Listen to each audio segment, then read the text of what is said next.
Pero estar en la sana doctrina, como decíamos, no es simplemente hablar de acuerdo a una confesión ortodoxa de fe. Estar en la sana doctrina implica también vivir de acuerdo a la fe confesada. La doctrina determina la ética y la doctrina va de la mano con la ética cristiana. Si nuestra doctrina es sana, entonces nosotros vamos a vivir sí o sí de una manera santa, de una forma santa, porque esa doctrina es sana en el sentido de que es saludable. La doctrina sana es sana porque es saludable, es decir, ejerce la misma influencia que un medicamento bueno. Te cura, te sana, te enmienda, te endereza, te encamina, te restaura. Si el conocimiento de la verdad no produce transformación, entonces no merece ser llamado conocimiento. El que se jacta entonces de conocer la verdad, pero en su vida no hay progreso en la santidad y la santificación, en realidad se engaña a sí mismo.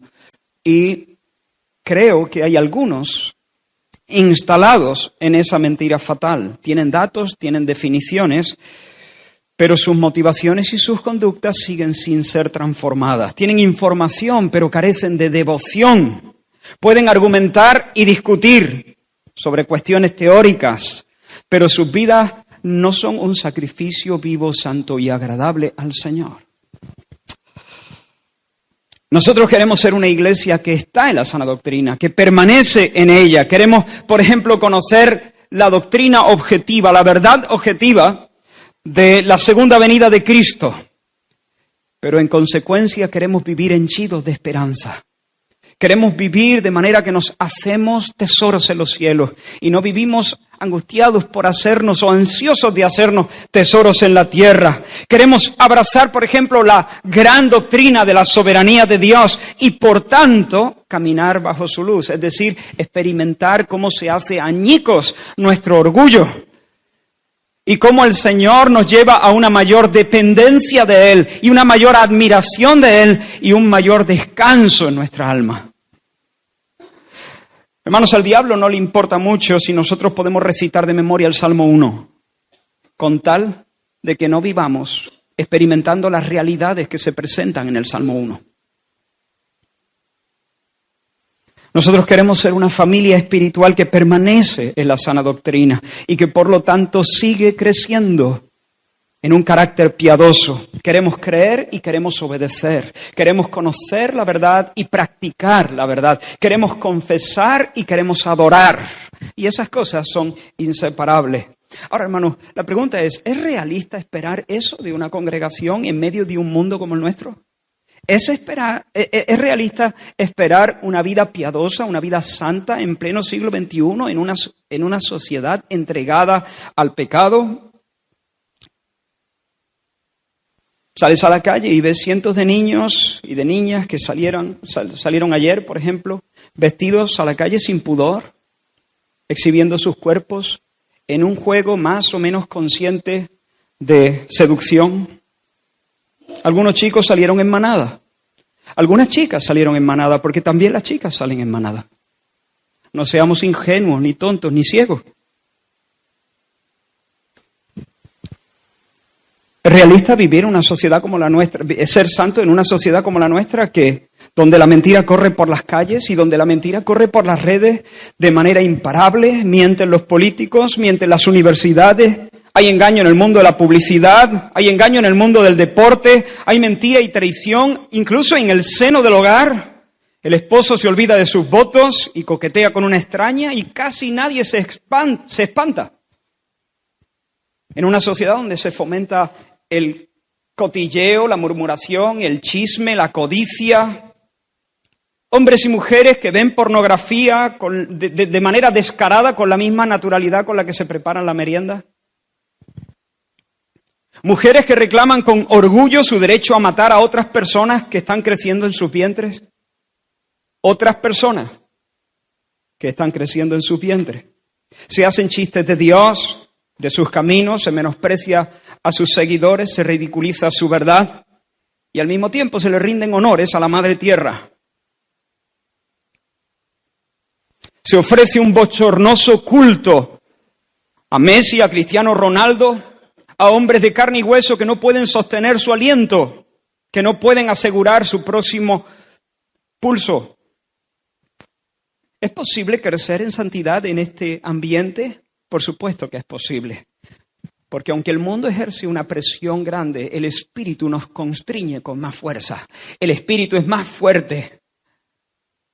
Su influencia es más poderosa. Cuando Pablo escribe su epístola a Tito, para animarle a fomentar la piedad en las comunidades cristianas de Creta, él sabe que los hermanos allí no viven en el paraíso. Él sabe que los cristianos no son cristianos en un mundo ideal, sino en una cloaca. Creta es un antro de inmoralidad. Y allí, en medio de la medianoche de esa región, medianoche moral me refiero, los discípulos de Cristo son llamados a brillar como estrellas. Ahora bien, hay un elemento vital para que una congregación, para que un grupo de discípulos pueda andar de forma piadosa en medio de una sociedad corrompida. Y es que debe ser presidida por pastores santos. Eso no es opcional. Vamos a ir a nuestro texto. Tito capítulo 1, versículos del 5 en adelante, y leeremos hasta el primer versículo del capítulo 2. Tito 1, versículo 5 en adelante. Y dice la Escritura: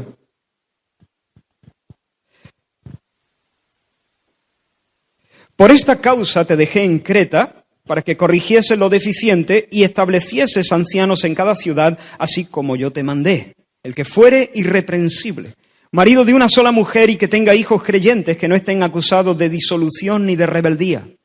Porque es necesario que el obispo sea irreprensible como administrador de Dios. No soberbio, no iracundo, no dado al vino, no pendenciero, no codicioso de ganancias deshonestas, sino hospedador, amante de lo bueno, sobrio, justo, santo, dueño de sí mismo, retenedor de la palabra fiel, tal como ha sido enseñada, para que también pueda exhortar con sana enseñanza y convencer a los que contradicen.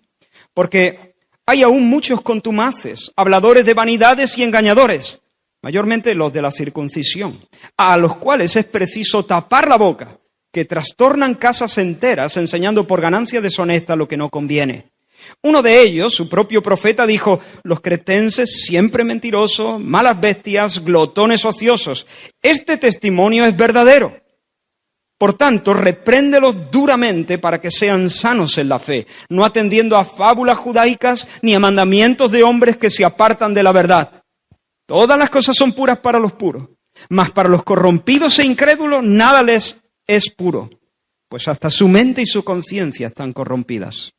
Profesan conocer a Dios, pero con los hechos lo niegan, siendo abominables y rebeldes, reprobados en cuanto a toda buena obra. Pero tú, habla lo que está de acuerdo con la sana doctrina. Ayúdanos, Señor, a exponer tu palabra. Estamos sentados a tus pies. Danos, Señor, un corazón dócil, manso. Danos, Señor, un corazón entendido. Señor, alumbra nuestro entendimiento. Dios mío, queremos entender lo que tú has revelado en esta porción. Queremos, Señor, aplicar, Dios mío. Queremos conformar nuestros corazones, nuestras mentes, Señor, a tu palabra. Por eso te pedimos que te muevas de una manera especial en mí y en mis hermanos, Señor. Amén. Amén. Observa la descripción que se hace de la sociedad cretense. En el versículo 12 dice, uno de ellos, su propio profeta dijo, los cretenses, ¿qué dice? Siempre mentirosos, malas bestias, glotones ociosos. Estas son palabras de un poeta y un filósofo cretense que vivió en Knossos a finales del siglo VI antes de Cristo, llamado Epiménides. Platón dijo que Epiménides estaba inspirado por los dioses y según Plutarco, este hombre formaba parte, digamos, del club de los 7 sabios de Grecia. Y los cretenses lo tenían por profeta. En su oda sobre los oráculos, él escribió estas palabras que Pablo cita en el versículo 12. Los cretenses siempre mentirosos, malas bestias, glotones ociosos. Lo que Epiménides, cretense por cierto, dice acerca de sus vecinos, aunque son mentirosos compulsivos. Mira qué sociedad. Mentirosos compulsivos, es decir, son falsos, son engañadores, mienten por vicio. Si no te la dan a la entrada, te la pegan a la salida. No te puedes fiar de ellos. De hecho, por ejemplo, cuando se hablaba de alguien que tenía una conducta inmoral en el terreno de la sexualidad, se decía de él que vivía como un corintio. Corintizar significa eso, vivir de forma sin freno, entregado a la inmoralidad sexual. Pero había una palabra para señalar a aquellos que eran unos mentirosos compulsivos. Vivir como un cretense. Esto es así. Se llamaba cretensear a entregarse a este estilo de vida. Pero no solamente eran mentirosos compulsivos, eran malas bestias. ¿En qué sentido? Bestias indomables. Una mala bestia es aquella que no se sujeta a su amo, que se rebota, que se revuelve contra el amo, que no dobla el lomo, que no dobla la cerviz. Y en ese sentido, Epiménides habló de sus vecinos diciendo, ellos son gente rebelde, gente indomable, es imposible meterlos en vereda, son gente que se rebotan contra la autoridad, que son hostiles ante todo el que ostente derecho y autoridad, son insubordinados y para colmo son glotones ociosos, panzas holgazanas, alérgicos a la disciplina, al trabajo, al esfuerzo. Lo que ellos quieren es placer, lo que les pida el cuerpo, placeres sensuales. Sospecho que el gato Garfield era cretense. Siempre panza arriba, soñando con lasaña y odiando los lunes. ¡Qué asco, por Dios! Pues ese es el retrato. No soporto a ese gato. Ese es el retrato que el cretense Epiménides hace de Creta. Y Pablo, inspirado por el Espíritu Santo, dice, ese testimonio es verdadero. Lo has clavado, Epiménides. Pero hermanos, lo que estábamos diciendo antes, allí donde el diablo parece haber establecido su cuartel general, allí llega el Señor y pone su estandarte, y clava su bandera, y levanta para sí mismo un remanente. Y esas iglesias establecidas en esa región son un testimonio irrefutable de que el Señor es más poderoso que el diablo, de que la luz vence las tinieblas, de que la misericordia triunfa sobre el juicio.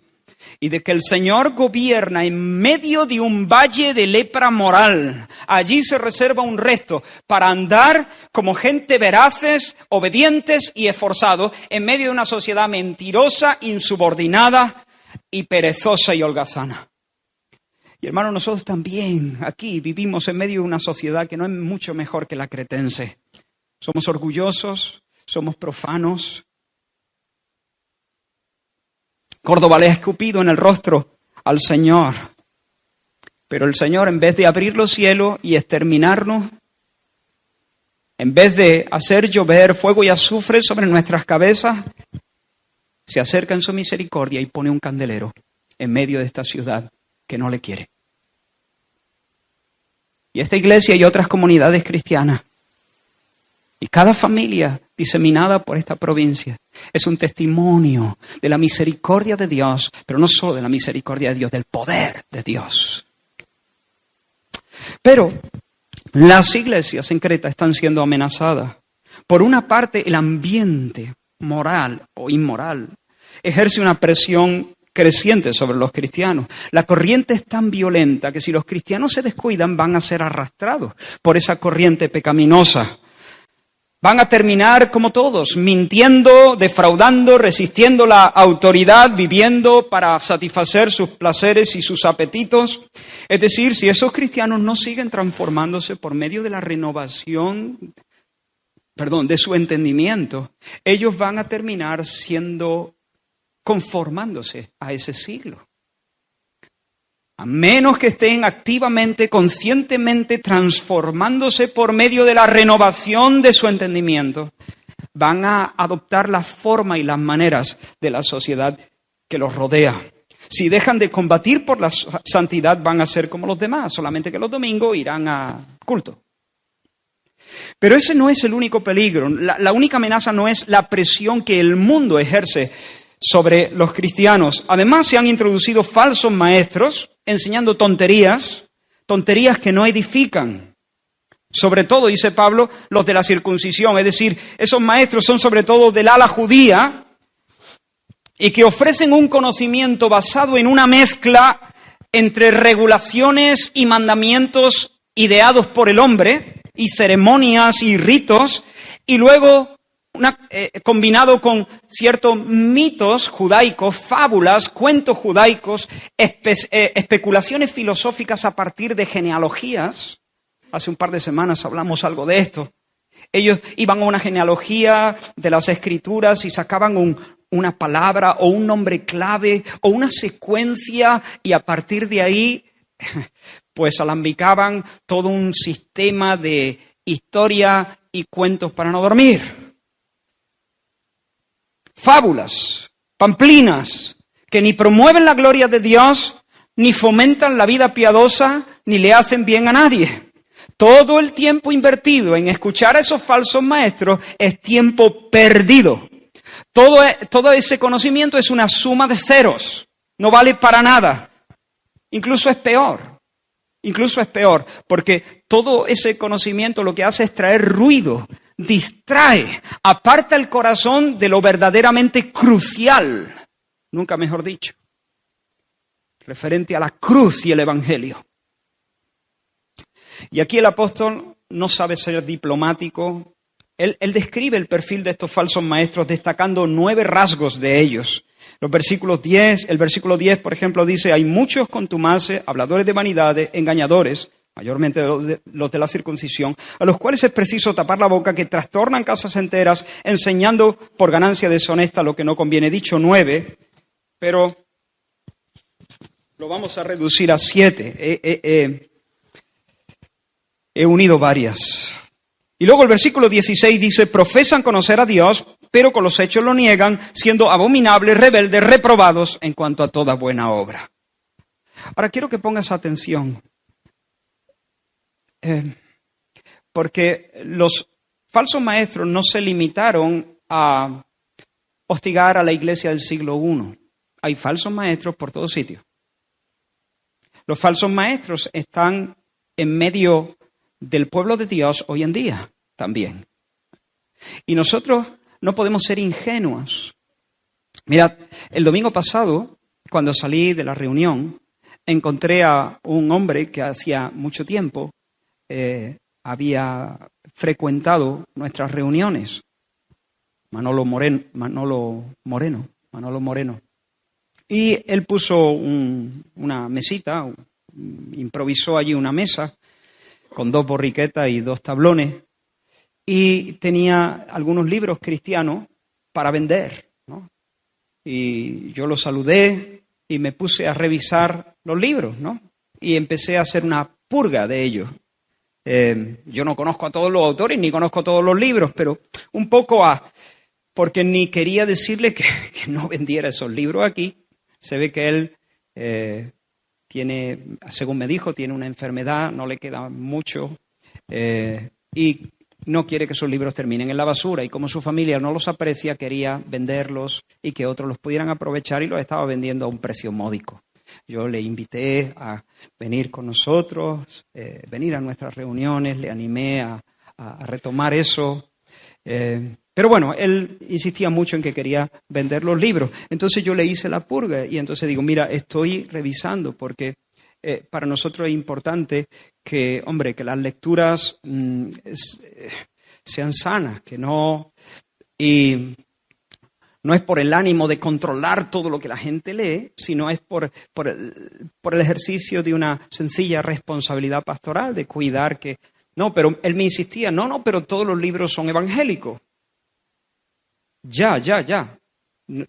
Y seguía haciendo la purga, pero él luego, pensando que yo no me había enterado, me dijo: Israel, todos los libros son evangélicos. Y yo seguí, y creo que me lo dijo una tercera vez: Israel, todos los libros, a ver, que no te enteras, que no tienes que hacer purga, que todos los libros son evangélicos. Y yo le dije: eso no significa mucho. El hecho de que todos los libros sean evangélicos no significa que todos los libros contengan sana doctrina.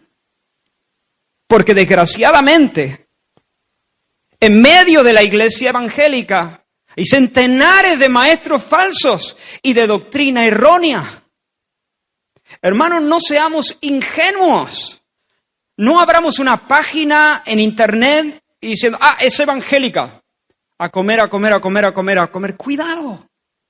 No tomemos un libro cualquiera. Y si tienes dudas, pregunta a personas más maduras que lleven años con el Señor, que tengan ejercitado su discernimiento espiritual. No seamos ingenuos. Y quiero dar las características que Pablo ofrece aquí de los falsos maestros para que nosotros como congregación podamos también crecer en discernimiento, que podamos discernir, que podamos discriminar entre aquellos que son verdaderos siervos de Dios y aquellos que son maestros del error, falsos profetas, falsos maestros, porque no solamente hay, seguirá habiendo.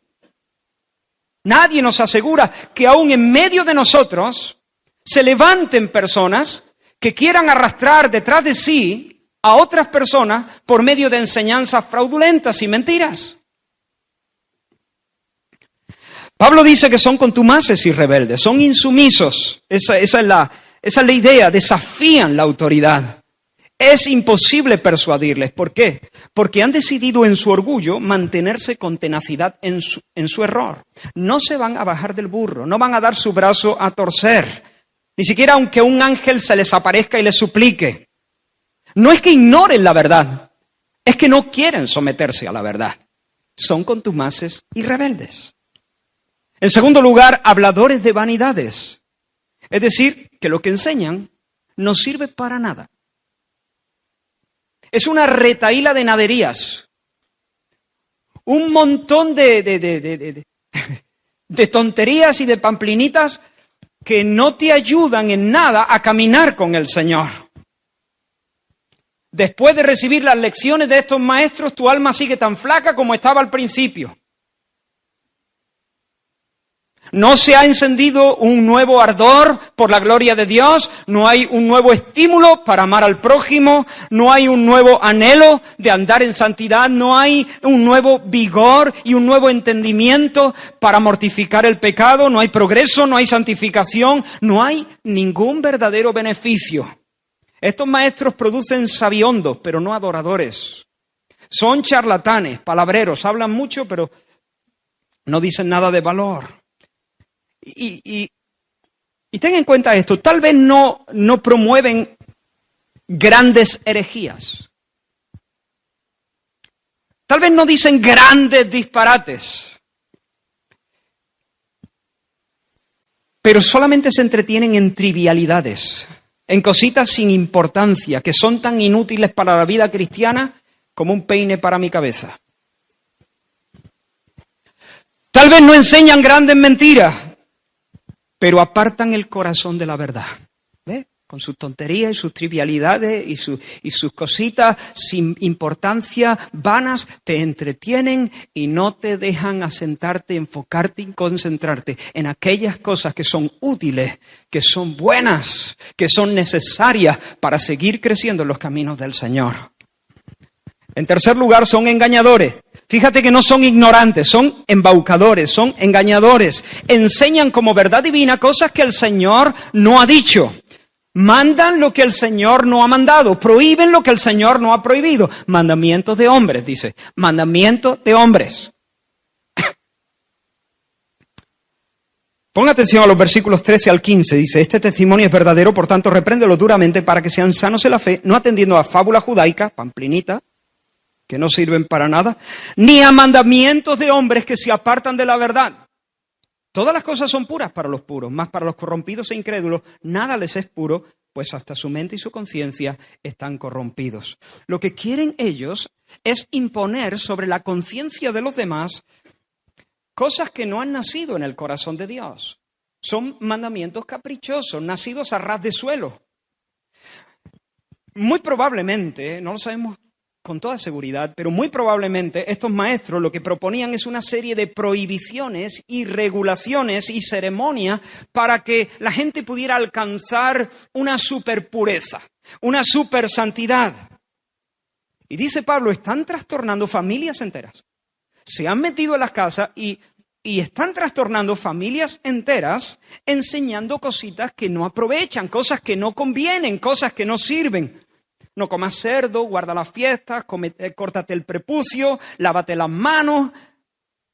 Todas esas cosas, mandamientos de hombre. Religión humana. Ahora, ¿recordáis lo que Jesús le respondió a los fariseos cuando acusaron a sus discípulos de comer sin lavarse ceremonialmente las manos? Con manos inmundas. Tus discípulos comen con manos inmundas. No se lavan ceremonialmente las manos. ¿Recordáis lo que Jesús les dijo? Oídme todos y entended esto. Nada hay fuera del hombre que entre en él que le pueda contaminar. Pero lo que sale de él, eso es lo que contamina al hombre. El que tenga oídos para oír, oiga. El problema de la pureza, les dijo Jesús, es mucho más profundo de lo que vosotros creéis, fariseos. Lo que entra en la boca va al estómago y después al VC. Fin de la historia. Se acabó. Pero lo que sale de la boca, proviene del corazón. Y allí está el problema. Allí está el foco de infección. No es lo que comes, es lo que eres. Lo que hay que lavar no son las manos, es el corazón lo que hay que lavar. No necesitamos una lista de normas y regulaciones. Necesitamos nacer de nuevo. Necesitamos una nueva mente, un nuevo corazón, una nueva naturaleza. Necesitamos transformación, porque si el problema es lo que soy, entonces la solución es ser otra cosa. David entendió esto muy bien y en el Salmo 51, él dijo, he aquí en maldad he sido formado. Soy un pecador. Es lo que soy. En maldad he sido formado. Y en pecado me concibió mi madre. Mi madre me concibió como un pecador. Cuando yo nací y respiré por primera vez llorando fuera del vientre, lo hice como un pecador rebelde. Y sigue diciendo David, pero he aquí tú amas la verdad en lo íntimo y en lo secreto me has hecho comprender sabiduría. Atento ahora. Purifícame con hisopo y seré limpio. Lávame y seré más blanco que la nieve. Soy un pecador por naturaleza y tú eres santo y demandas santidad. La limpieza que yo necesito no me la puedo proporcionar a mí mismo. Si yo me lavo, seguiré siendo un pecador. Si yo como esto o aquello, seguiré siendo un pecador. Si yo me levanto a esta hora y hago mis ejercicios espirituales y mi devocional, seguiré siendo un pecador. Si doy limosna a los pobres, seguiré siendo un pecador. Si voy a una iglesia evangélica, seguiré siendo un pecador. Si ofrezco 1000 sacrificios sobre el altar, seguiré siendo un pecador. Si me aprendo la Biblia de memoria, seguiré siendo un pecador. ¡Oh Dios! ¡Lávame! Purifícame tú, porque si yo me lavo, todavía no he conseguido nada, pero purifícame tú, lávame tú y seré más blanco que la nieve. Esa es la historia. Necesitamos un milagro hecho por el poder de Dios, una obra sobrenatural de Dios. Mira lo que dice el versículo 15, ya lo he leído, pero lo leo de nuevo. Todas las cosas son puras para los puros. Pero para los corrompidos e incrédulos nada les es puro porque hasta su mente y su conciencia están corrompidas. Es decir, explico este versículo, los que han sido regenerados por Dios, los que han sido lavados por el Señor en la regeneración, en el nuevo nacimiento, por el Espíritu de Dios, están limpios, son puros. Pueden comer chuletillas de cordero, jamón ibérico, caracoles en su salsa, caracoles gordos, si tienen las agallas de hacerlo. Pueden comerlos. ¿Por qué? Porque son limpios. Si comen chuletilla de cordero, si comen mucho y si comen mal, se pueden manchar la camisa. Pero el corazón está limpio por el Señor. Tienen el corazón limpio, han recibido la mente de Cristo, tienen una conciencia limpia de obras muertas, saben que su pureza, saben que su crecimiento espiritual no depende de estrictas regulaciones alimenticias, de lo que comen, de lo que beben y de toda una serie de ritos. No crecen por implementar un programa de santidad. crecen espiritualmente por la infusión constante de la vida de Cristo por medio del Espíritu Santo. Sin embargo, para los corruptos, es decir, para aquellos que no han nacido de nuevo, es decir, para aquellos que no han sido lavados en el lavamiento de la regeneración, aquellos que todavía permanecen como incrédulos, aquellos que no tienen la conciencia limpia de obras muertas, aquellos para quienes Cristo no es su justicia, todo es sucio.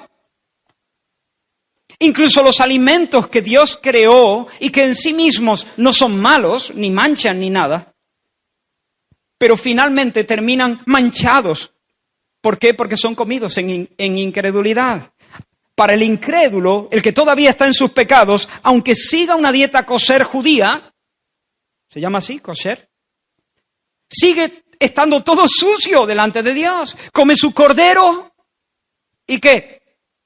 Sigue estando sucio, porque su mente está corrompida, su conciencia está sucia y todo le es sucio.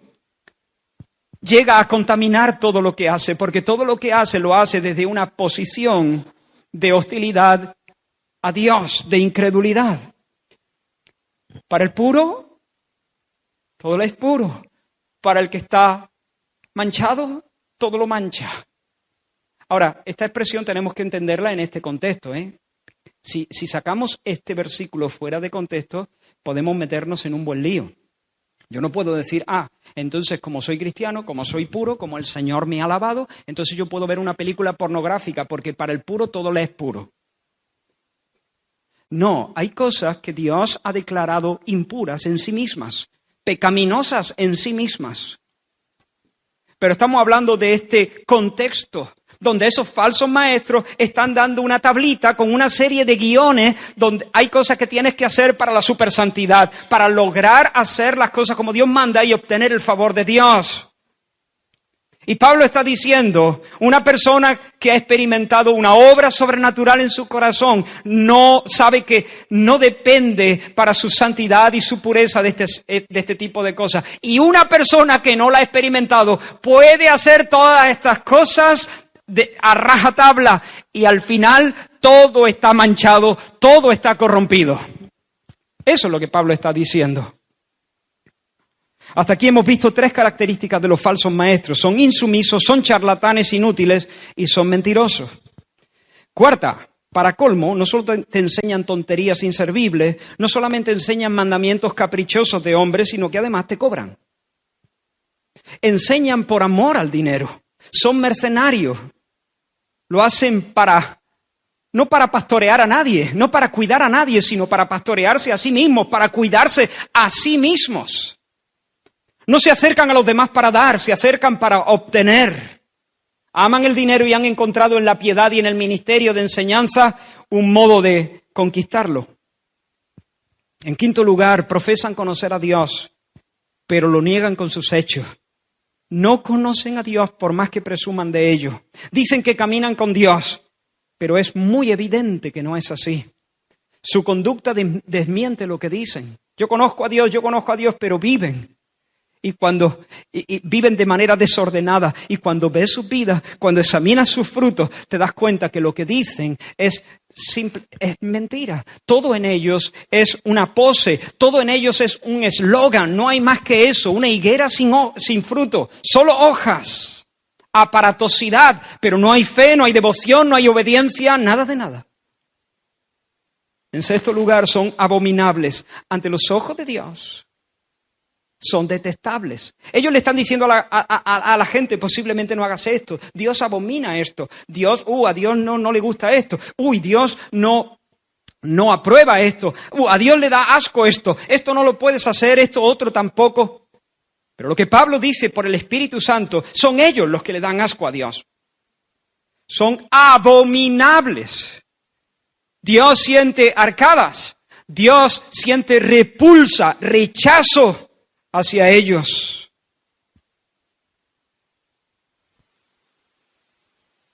Y como les dijo a los tibios, los vomitaré de mi boca. Y la 7ª Y última, dice que son reprobados en cuanto a toda buena obra. Definitivamente, lo que quiere decir esto es que definitivamente no son cristianos. El cristiano lleva fruto sí o sí. No hay un cristiano que no dé un fruto creciente para el Señor. Por cuanto la semilla del Evangelio lleva consigo el fruto de las buenas obras. No somos salvos por buenas obras, pero sí somos salvos para buenas obras. La fe verdadera lleva aparejada una vida en consecuencia que produce fruto de arrepentimiento, buenas obras para Dios. Pero cuando nos acercamos a los falsos maestros, nos damos cuenta que no hay fruto de buenas obras. No hay buenas obras. Han sido probados y son reprobados para toda buena obra. Son del todo inútiles como aquella higuera a la que el Señor maldijo. No son cristianos. ¡Buf! Menuda crítica, ¿no? Oye, Pablo, ¿era necesario darles tan duro? ¿Era necesario una crítica tan bestia? Sí. El amor exige denunciar y exige exponer lo falso y a los falsos. Y fíjate que aquí Pablo no está denunciando únicamente la enseñanza. De hecho, básicamente no está denunciando la enseñanza, está denunciando el carácter de ellos. Los está denunciando a ellos mismos, lo que son. Pablo, muy duro, ¿no? Muy salvaje, muy bestia. No, hermanos, a veces tenemos que sacudirnos un poco el buenismo.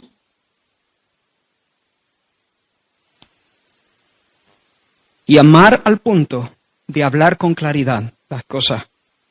Porque la falsa enseñanza destruye la piedad. Y como he dicho antes, nos conviene estar muy atentos porque hay falsos maestros por todas partes. Ten cuidado, discierne bien, no le prestes atención a nadie que venga trayendo un superconocimiento esotérico que nadie conoce, nada más que él y tú cuando te lo dé. Si alguien te dice eso, huye y no mires atrás. No sea que te quedes convertido en una estatua de sal.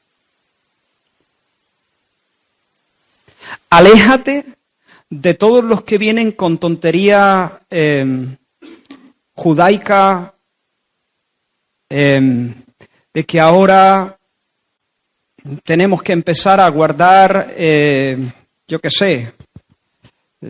ciertos ritos antiguos y circuncidarnos y tenemos que estar pendientes de genealogías y tal vez tenemos que buscar nuestras raíces judías. Aléjate como de la peste.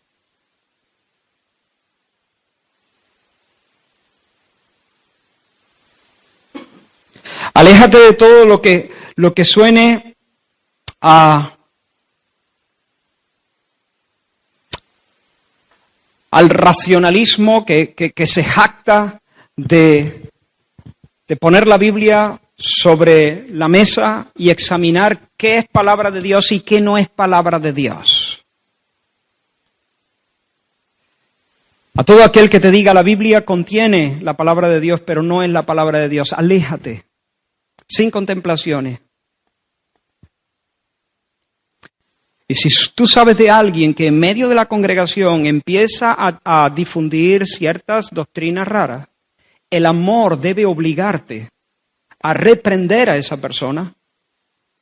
Y si no reacciona positivamente, si no se arrepiente de su pecado, entonces el amor exige que tú denuncies su pecado ante las personas que deban intervenir, que siga el patrón que el Señor nos deja en Mateo para corregir a alguien que está en el seno de la comunidad cristiana. ¿Me estoy explicando? Es un asunto serio, es un asunto importante. Nosotros hemos tenido aquí personas que han venido de la iglesia unitaria para arrastrar detrás de sí gente a sus reuniones. Hay grupos unitarios en Córdoba. Los solo Jesús, que no creen que Dios es uno y trino. La antigua doctrina la antigua herejía del modalismo. Dios a veces aparece como Padre, a veces como Hijo, a veces como el Espíritu Santo, pero no son tres personas o existencias diferentes, es solo uno. Igual que yo puedo ser hijo, puedo ser padre y puedo ser hermano, pero soy una sola persona. Es una herejía. Y como tú sigas detrás de eso, te vas a ir muy, muy lejos. No tengo tiempo de explicar algunas de las consecuencias. Tenemos que estar avisados, tenemos que estar velando, tenemos que estar amando de tal forma que nos sacudimos de todo buenismo y de toda sonrisita condescendiente y tolerante y luchar por retener la verdad.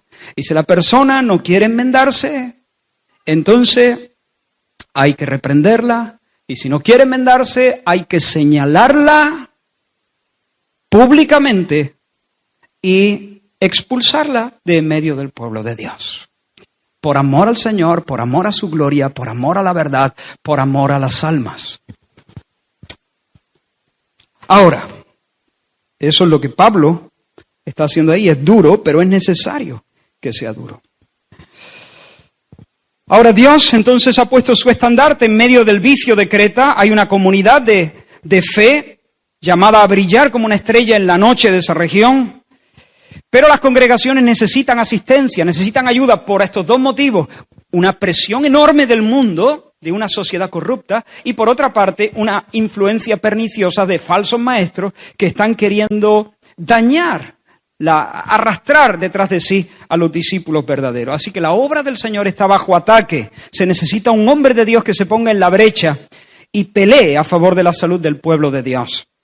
Y esa es la razón por la que Pablo dejó en Creta a Tito. Y Tito debe hacer básicamente tres cosas. ¿Me seguís todavía? ¿Sí? La primera cosa que Tito debe hacer es hablar de acuerdo a lo que está de acuerdo a la sana doctrina. Versículo 1 del capítulo 2. Pero tú habla lo que está de acuerdo con la sana doctrina. Pablo no le dice a Tito, Creta es un antro, estos falsos maestros se han multiplicado, déjalo. No merece la pena, tira la toalla, Tito.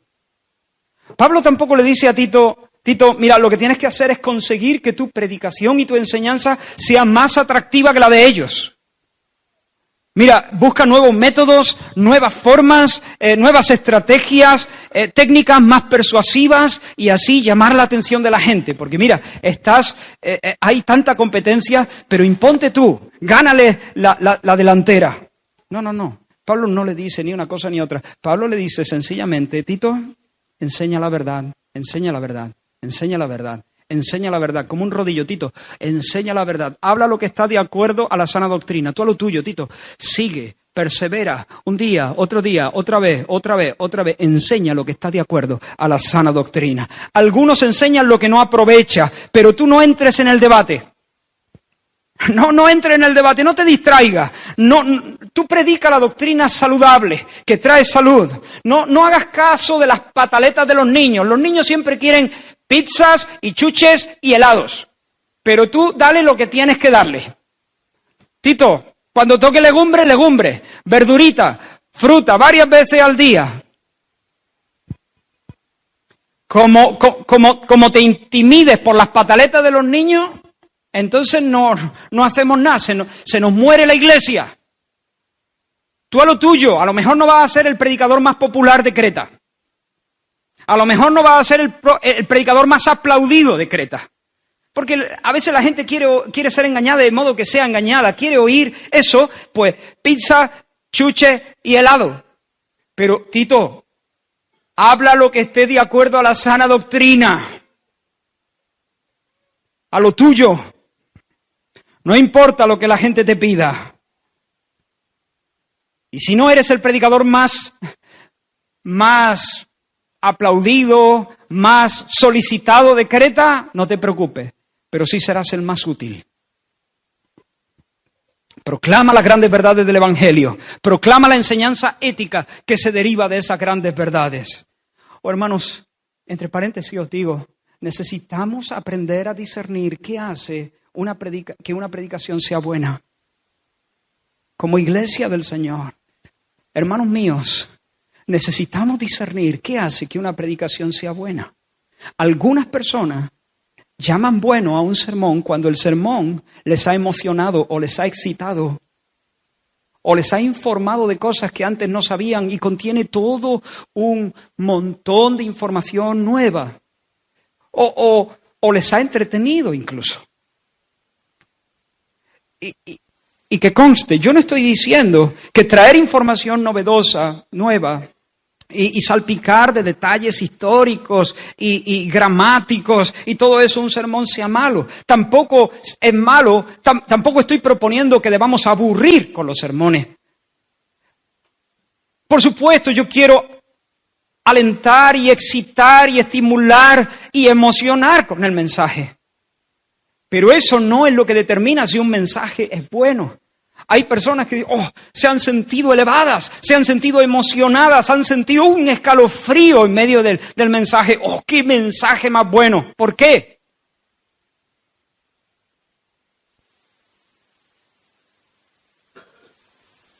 Lo mismo te has comido una chuche.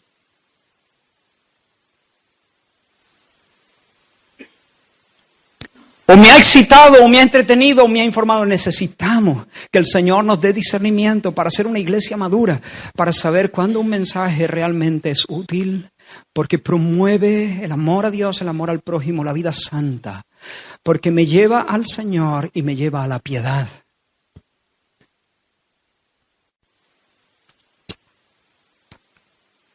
Así que en primer lugar Tito tiene que enseñar lo que está de acuerdo con la sana doctrina. En segundo lugar, Tito tiene que reprender con dureza a los creyentes de Creta. Versículo 13, este testimonio es verdadero. Por tanto, repréndelos, ¿cómo? ¿Cómo? Duramente. Repréndelos duramente. ¿Cómo debe reprender Tito? Duramente, para que sean sanos en la fe. Tito, no es el momento de ser tierno y paciente. Cántale las 40. Denuncia su pecado. Ponlos bajo reproche. No les sonrías, ríñeles. ¿Un pastor haciendo eso? Algunas personas tienen en su mente que un pastor verdaderamente espiritual nunca puede manifestar una actitud parecida. Siempre uno tiene que tener una cara,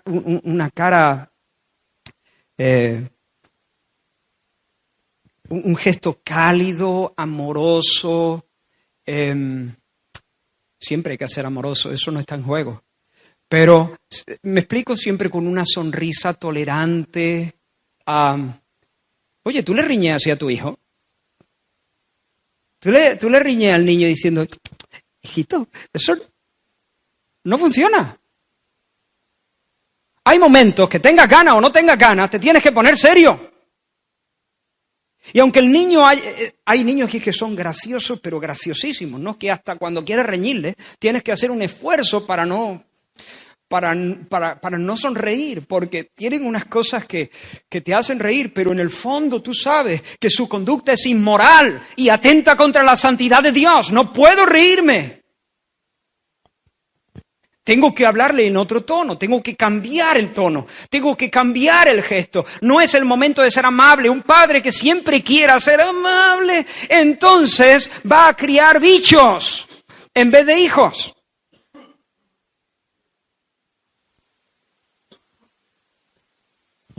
Y un pastor que nunca sepa cambiar el tono, un pastor que nunca sepa reprender duramente, es un pastor que realmente no será capaz de hacer el bien que tiene que hacer en ciertos momentos en la vida de la iglesia. Por eso ora, hermano, ora, oh Señor, danos pastores que sepan cambiar el tono cuando sea necesario. Aquel que pasa la mano por el lomo cuando debe reñir, peca. Igual que aquel que riñe cuando debe consolar, también peca. Que el Señor nos dé líderes espirituales que sepan discernir y que sepan moverse en valor delante del Señor. En tercer lugar, Tito, y con esto nos vamos acercando al final, debe establecer ancianos piadosos. Pablo le dice, para que termine, para que corrija lo deficiente. Eso se puede traducir, para que termine lo que quedaba por hacer. Eso es lo que significa esa frase. ¿Y qué es lo que quedaba por hacer? Establecer ancianos. Establecer ancianos en cada lugar. Ahora, en el Nuevo Testamento se usan 3 palabras para describir a los líderes espirituales. Una de ellas es esta, ancianos, presbíteros, en griego. La segunda es obispos o episcopos, obispos. La tercera es pastores, poimen. Y estas 3 palabras no hablan de 3 grupos diferentes de personas. Se refieren al mismo grupo de personas. A veces se les llama pastores, a veces se les llaman obispos, a veces se les llama ancianos. Es lo mismo que puedo hacer yo para referirme a un portero de fútbol. Le puedo llamar el portero, le puedo llamar el meta, le puedo llamar el guardameta, le puedo llamar el cancerbero. No estoy hablando de personas distintas, estoy refiriéndome siempre a la misma persona, pero con diferentes palabras que añaden diferentes matices. Y efectivamente, obispos, pastores y ancianos son diferentes palabras que añaden diferentes matices. No vamos a entrar ahí.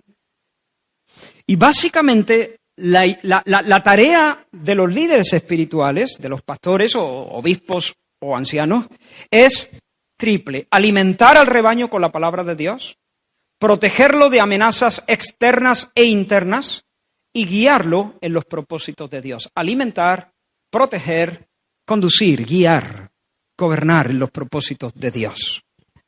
Y quiero que os deis cuenta que aquí Pablo le dice que establezcas en cada ciudad, ¿qué? Ancianos. Fíjate que no dice que establezca un anciano en cada ciudad. ¿Cuántos ancianos? Plural, no sabemos cuántos, pero más de uno. En cada ciudad, ancianos. Nosotros estamos convencidos de que este es el modelo bíblico para el gobierno de la Iglesia, una pluralidad de pastores, un equipo pastoral. Hay muchas ventajas, no voy a entrar tampoco en ellas. Ahora bien, Tito debe seleccionar a estos hombres según los criterios que Pablo mismo le dio, como yo te mandé, así como yo te mandé. Y hermanos, esto es así, y esto es un asunto solemne, porque el pastor es un administrador de Dios, dice el versículo 7. El pastor como administrador de Dios. El término griego es oikonomos. Oiko es casa, nomos es ley. Literalmente significa el que gobierna la casa. El pastor es un mayordomo. Es un responsable, como el responsable de una finca, como el administrador y tesorero general de una propiedad, de una casa o de una finca. El encargado general. Lo que, por ejemplo, José fue para Potifar. Dice Génesis 39, dice que José halló gracia ante los ojos de Potifar, su señor, su amo, y Potifar le hizo, dice la Escritura, mayordomo de su casa y entregó en su poder todo lo que tenía. Y aconteció que desde cuando le dio el encargo, ¿ves? El encargo de su casa, Jehová bendijo la casa del egipcio a causa de José. José era un, digamos, oikonomos, un mayordomo, un encargado general.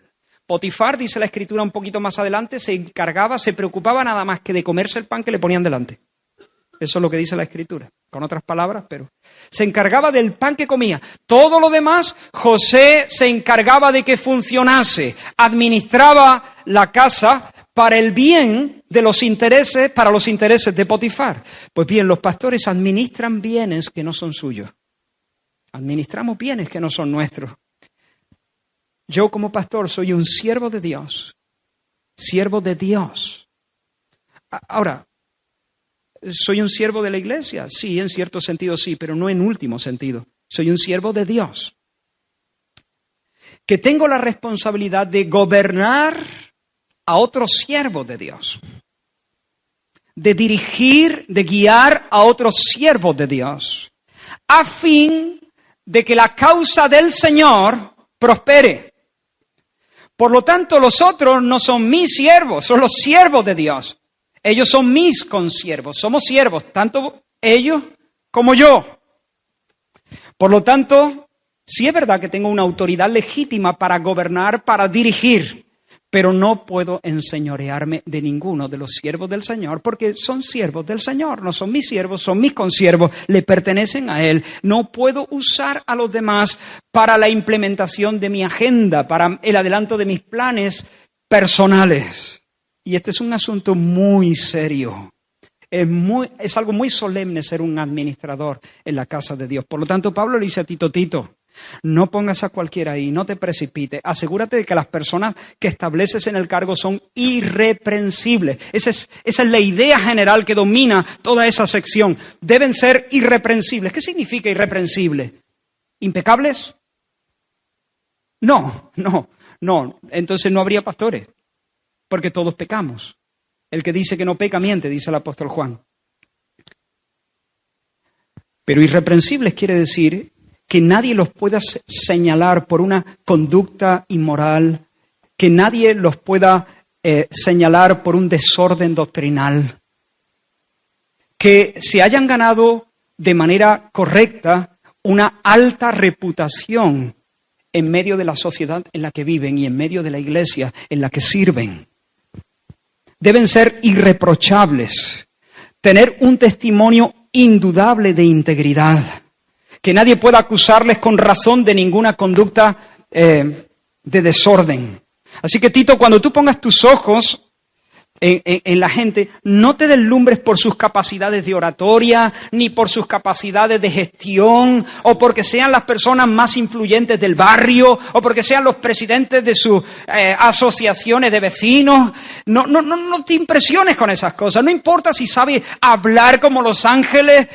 Tito, los pastores son administradores de Dios y deben ser gente irreprochable, irreprensible. No mira lo que mira el hombre. El hombre considera lo externo, pero el Señor pesa los corazones. Y sobre esta base de buscar personas irreprensibles, a nivel público, a nivel general, un testimonio público, Pablo se detiene a considerar con más detalle algunas cuestiones que voy a mencionar casi, ¿vale? Porque no tenemos demasiado tiempo. En primer lugar, su hogar debe estar en orden. Marido de una sola mujer, que tenga hijos creyentes, que no estén acusados de disolución ni de rebeldía. Su hogar debe estar en orden, él debe ser fiel a su esposa, y mientras sus hijos están bajo su cuidado, deben estar sujetos. Deben ser fieles.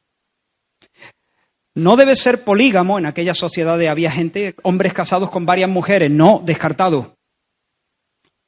Entonces, ¿qué tiene? ¿Que desecharla? No. Pero no puede ser pastor. No debe ser alguien que haya tenido una aventura amorosa con otra mujer o que tenga hijos rebeldes e insumisos. Si es así, está descalificado para ejercer la labor pastoral.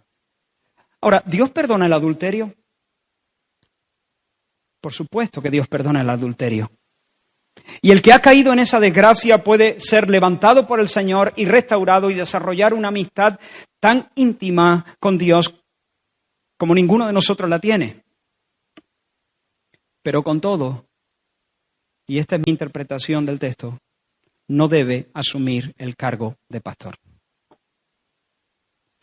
Si un cristiano se divorcia de su esposa, peca. ¿Puede Dios perdonarle? Sí. ¿Puede llegar a ser pastor? No. No quiero ser duro, pero yo creo que esto está implícito en el texto. En cuanto a los hijos, algunos han pensado que este texto establece que los hijos deben ser creyentes. Dice hijos creyentes que no estén acusados de disolución ni de rebeldía. Pero si interpretamos esa palabra como creyentes en el sentido de creyentes en el Señor Jesús, entonces nos metemos en algunos problemas. Digamos que el pastor tiene 4 hijos, uno de 5 años, otro de 3 y 2 mellizos de 1. Perfectamente posible, un tío valiente. ¿Hasta qué edad pueden permanecer esos niños sin convertirse? Para que ese hombre pueda ser pastor. Si a los 8 no son convertidos, o a los 9, o los 9 y medio, o los 10, o los 11, o los 15, 16, 17, ¿quién da más? O digamos que todos han crecido, son mayores de edad, y 3 de ellos son creyentes piadosos y sólidos, pero uno, aunque es un hombre honrado, no ha confesado a Cristo, por lo menos aún. ¿Descalifica esto a un pastor? Yo creo que es mucho mejor interpretar este término como se puede interpretar, se puede traducir perfectamente hijos fieles. Hijos fieles. El término griego se traduce de esa manera en otros textos bíblicos. Hijos fieles. Es decir, no haciendo referencia a su fe cristiana, sino a una cualidad moral que debe poseer todo aquel que está bajo autoridad. Porque la salvación es del Señor, no es de todos la fe. Y pudiera ser que alguien que ha desarrollado una paternidad responsable no tenga necesariamente hijo creyente.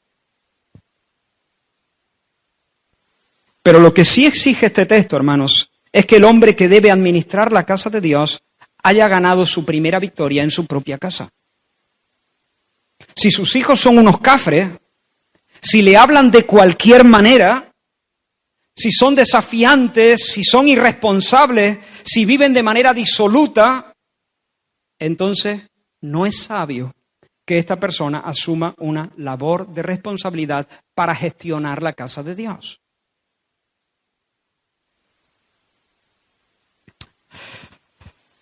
Hermanos, orad por nosotros. Orad por nosotros.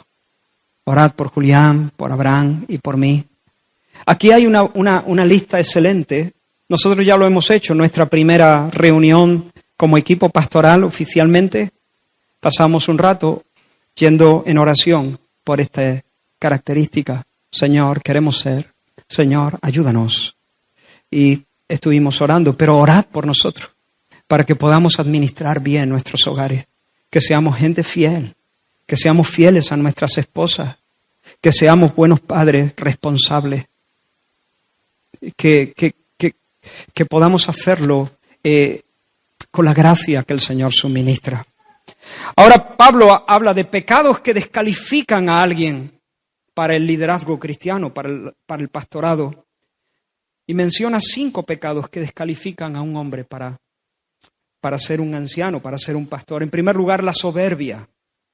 Si un hombre es autocomplaciente y sábelo todo, si se cree una especie de oráculo divino y solo se da la razón a sí mismo, entonces no puede ser pastor.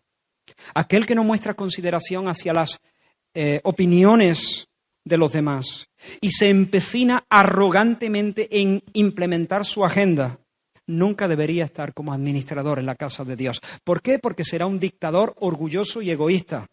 Se saldrá con la suya, pero en el camino habrá dejado hechos polvo a un montón de gente. Hermanos, ora por mí, orad por nosotros. Señor, que sean humildes, que sean amables, que sean gentiles, que no sean soberbios. Apártalos de la arrogancia, líbralos de eso. Orad por nosotros, por favor. La ira pecaminosa, otra cosa que descalifica. Un pastor piadoso va a estar airado con frecuencia, como Dios lo está. Dios está airado con frecuencia. Una persona que no tiene la capacidad de airarse no puede ser pastor, no puede ser ni siquiera cristiano. Una persona que no tiene la capacidad de airarse es sencillamente una persona inmoral. Dios es el ser más airado en el universo. El pastor se debe airar, pero con una ira justa. Lo que quiere decir es que el pastor tiene que ser suficientemente maduro para poder dar cauce a la ira justa sin que la carne tome lugar. Y a veces la carne toma lugar. Un pastor piadoso, entonces, no puede enfadarse con facilidad y perder los estribos en 0,2 y luego darse a los gritos y a los golpes y a los insultos y despacharse, dando portazos y con gestos furibundos, respirando amenazas, etcétera, etcétera. Si alguien es así, es como un petardo de mecha corta, que nunca sabe si lo va a encender, ¡pah!, y te va a explotar en la mano. Una persona así no puede ser pastor. Orad, hermanos, por nosotros, para que seamos apacibles, para que seamos pacientes, para que no seamos petardos de mecha corta. En tercer lugar, el abuso del vino. Los pastores deben estar libres de todo vicio. Dices, no, yo con cerveza. No, ya. Es libre de todo vicio. Iba a decir de todo vino. De todo tipo de vino, de todo tipo de vicio. Cerveza, cualquier otro tipo de sustancia, chocolate, el turrón de Suchar. No debe ser adicto a ninguna otra cosa. Si un hombre, dijo alguien, no puede librarse por la gracia de Dios de aquello que le tiene esclavizado, no está en condiciones de gobernar la casa de Dios. Orad, hermanos, por nosotros, para que no caigamos presas de ninguna adicción, de ningún vicio, que podamos estar libres de ese tipo de cosas para adornar la doctrina con nuestro propio ejemplo y con nuestra propia vida. La cuarta cosa, belicosidad.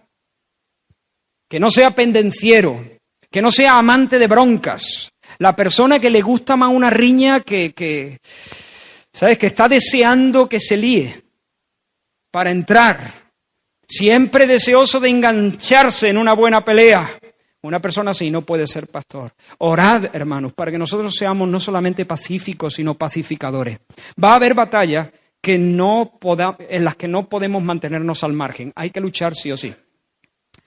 Pero, hermanos, pedid al Señor que nunca tengamos ansias de enfrentamiento, que nunca nos frotemos las manos cuando veamos a la vista una pelea. Ya sea in situ, o ya sea en la red, o ya sea donde sea, en el Facebook o donde sea, que nosotros no seamos peleones. Y la última, amor al dinero. El que está en el ministerio por dinero debe salir de allí. Y hermanos, orad para que nuestra motivación sea la gloria de Dios, para que nuestra motivación sea el amor, primero vertical, después horizontal a los hermanos. Que la meta sea la bendición del pueblo del Señor y la gloria de su nombre, no el sueldo a recibir. Que no estemos mirando los compromisos que tenemos y las ofrendas que puedan darnos.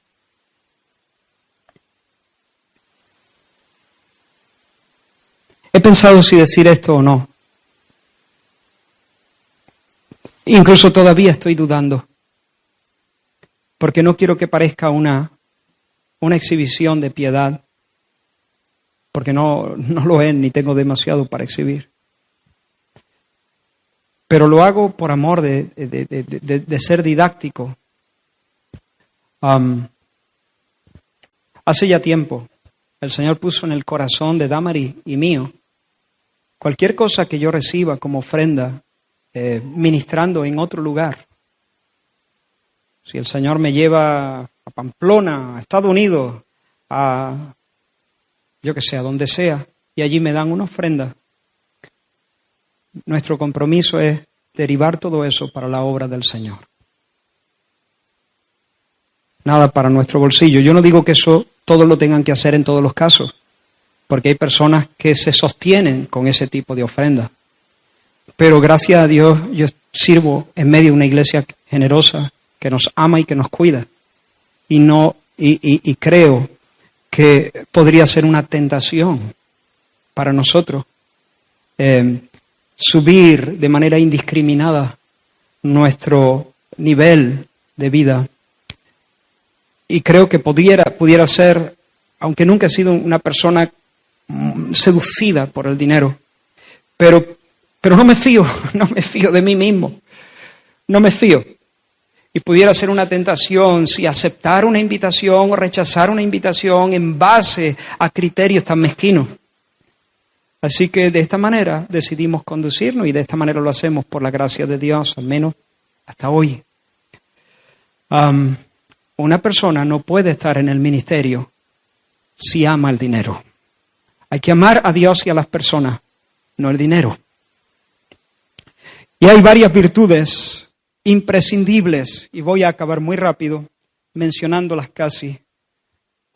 Tiene que tener un hogar en orden, tiene que ser libre de ciertos vicios y actitudes y pecados, hemos mencionado 5, y ahora Pablo describe 6 virtudes que son imprescindibles. En primer lugar, que sea hospedador, que no viva para su buche, que sea capaz de abrir su casa y su despensa a otros, que lo suyo no sea solamente suyo, sino que esté dispuesto a compartir, que sea amante de lo bueno, que sea una persona virtuosa, es decir, que sienta un rechazo profundo ante todo lo que está mal, que si está viendo una peli y el galán consigue conquistar a la esposa del malo, le repatee por dentro. Porque eso no es, eso está mal, eso está mal, eso está mal. ¿Me explico? Amante de lo bueno y rechaza lo malo. Hay que estar lleno del Espíritu Santo para que en medio de la peli, arrobado por la banda sonora, no seas arrastrado a participar, a festejar, a celebrar esa conquista amorosa, cuando es abominable a los ojos de Dios.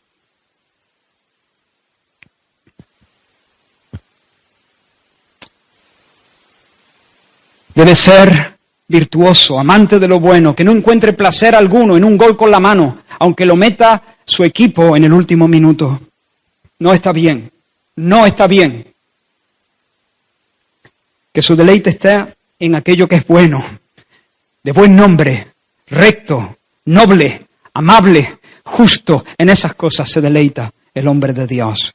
Tercero, justo, es decir, que esté cuerdo, que sea prudente, que tenga una mente madura, que tenga buen juicio, que sea capaz de distinguir entre lo que es bueno y lo que es malo, lo que está bien y lo que está mal, que sepa interpretar la vida a la luz del consejo de Dios, que no se deje llevar por sus impulsos y sus corazonadas. ¿Esto qué es? Corazonadas. Un hombre de Dios debe ser cuerdo, prudente, discierne las cosas a la luz de la palabra de Dios, no de corazonadas. Que sea justo, es decir, que cumpla su deber con los demás, que en sus relaciones sociales sea íntegro en su trato con otros. Que no les mienta, que no les ponga la zancadilla, que no abuse de ellos, que alabe al bueno, que reprenda al malo, que le pague su jornal al jornalero, que viva entre sus vecinos con equidad, que honre al rey, que se sujete a las autoridades civiles, que sea justo en su trato con los demás, que sea santo, es decir, que cumpla su deber, ya no para con los demás, para con Dios, que sea una persona que vive en su presencia, una persona piadosa, que ora levantando manos limpias, que se guarda sin mancha del mundo, que combate el pecado hasta la sangre con toda su fuerza para presentarse a sí mismo como un siervo consagrado, como un siervo de la justicia, como un instrumento de santidad. Y sexta, dueño de sí mismo, que no se deja arrastrar por pasiones, o por estados de ánimo, o por humores, o por deseos pecaminosos, o por apetitos, sino que mortifica sus impulsos torcidos y es disciplinado. Este es el perfil. Ahora, hermano, nadie cumple esto de una manera, nadie está en el 10, ¿eh? Nadie está en el 10. Esto es el perfil general. Y los pastores deben estar más o menos ahí, en mayor o en menor medida, pero deben tener estas cualidades y no tener estos vicios. Y una última cosa, Pablo al final añade una cualidad ministerial, que sea retenedor de la palabra fiel, tal y como ha sido enseñada, para que pueda exhortar con sana enseñanza y para que pueda convencer a los que contradicen. Es decir, la persona debe ser ortodoxa, no puede ser un teólogo progresista. ¿Qué es un teólogo progresista? Una persona fascinada por las novedades y las tonterías y las modas teológicas. No, debe ser un conservador. En este asunto, un conservador. ¿Por qué? Porque su llamado es a retener, a conservar, a defender el buen depósito de la fe apostólica. Y debe ser competente en el uso de las Escrituras para que pueda hacer dos cosas. Una, alimentar con sana enseñanza al rebaño de Dios. Edificar al pueblo de Dios con la enseñanza de la Escritura. Y en segundo lugar, convencer, ahí dice convencer, Reina Valera del 60, pero quizá una mejor traducción de este término griego es reprender o refutar mejor. Refutar. Ya sea que se convenza o no. Refutar con la intención de convencer, pero si no se convence, de todas maneras se ha refutado, se ha confrontado.